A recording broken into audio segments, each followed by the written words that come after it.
suis le fondateur et président de l'agence Rintigard. Notre vocation, c'est de faire le lien et le pont entre le monde de l'art et le monde de l'entreprise, en essayant de donner un sens à l'art dans l'entreprise. L'art, c'est une autre manière de regarder les choses et d'avoir une autre vision de ce que tout le monde peut voir. C'est d'interpréter différemment les choses. Donc pour moi, l'art, il est dans la manière dont on regarde les choses, il n'est pas dans l'objet en lui-même. Donc finalement, tout est art à condition d'avoir une vision différente des choses. L'art peut aider à communiquer et à mettre le doigt sur des vrais sujets, des vraies problématiques, et par le prisme de l'art, de les montrer d'une façon différente pour que les gens y soient beaucoup plus sensibilisés.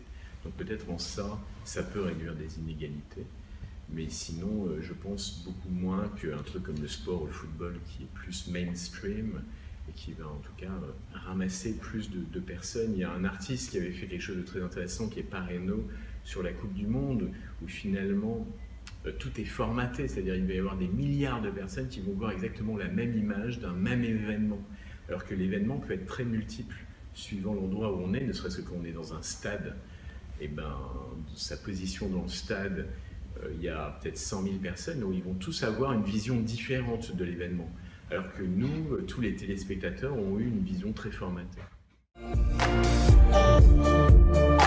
Je pense qu'avec le digital et les nouvelles technologies, il y a ce côté justement beaucoup plus accessible puisque les gens consomment du numérique et on peut rapidement toucher les gens presque individuellement via effectivement certains réseaux sociaux.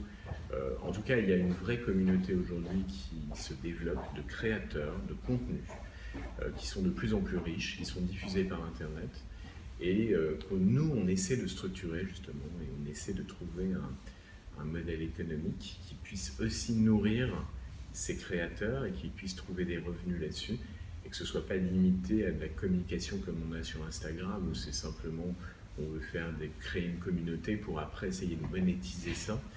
Nous on essaie vraiment de développer des concepts avec des écrans, un peu comme un Deezer de l'art digital où il y a des spectateurs et on pourra rémunérer presque au clic ou alors au nombre de spectateurs ou au nombre de fois où la vidéo est vue, l'œuvre numérique.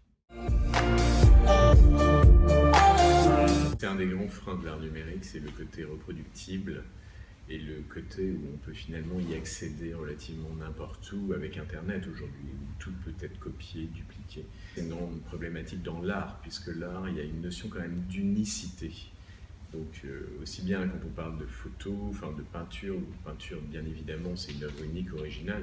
Après il y a la photographie qui est une œuvre multiple, originale, donc à plusieurs exemplaires mais identiques. Le numérique c'est relativement pareil, mais à la différence c'est qu'on peut le dupliquer.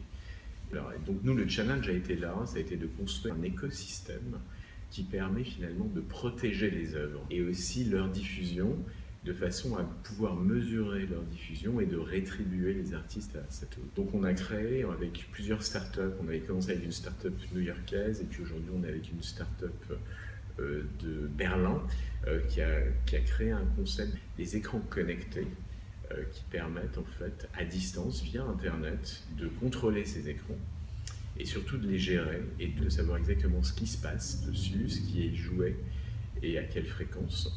Et surtout avec une incapacité pour les personnes de se connecter dessus. Tout est hébergé dans un cloud sécurisé qui permet de gérer les diffusions et de savoir exactement ce qui est diffusé et d'empêcher la duplication. Donc voilà, donc on est en train de discuter avec des musées notamment, avec des fondations, des collectionneurs privés qui sont intéressés pour regrouper aussi des œuvres numériques pour après pouvoir les diffuser à ceux qui auront ces écrans-là. Donc c'est un peu ça pour nous, le côté très innovant, c'est de pouvoir ramener l'art, mais en même temps assurer un revenu pour les artistes.